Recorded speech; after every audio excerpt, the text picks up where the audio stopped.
قولي رأيك كده في السنة اللي فاتت حصل ايه؟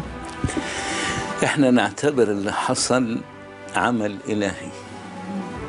وانا أكيد. قلت هنا على الهوى ان الرئيس السيسي مرسل من السماء،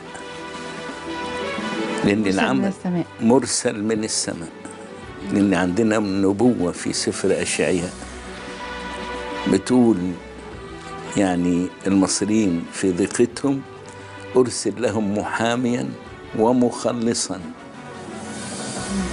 محاميا ومخلصا.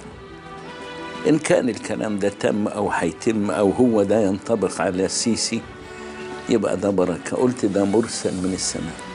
العمل اللي تم عمل مش بيد بشرية، لأن النقلة دي صح؟ مش اللي تم ده مش بيد بشرية، لأن مصر كانت قاب قوسين أو أدنى من مصيبة أو كارثة.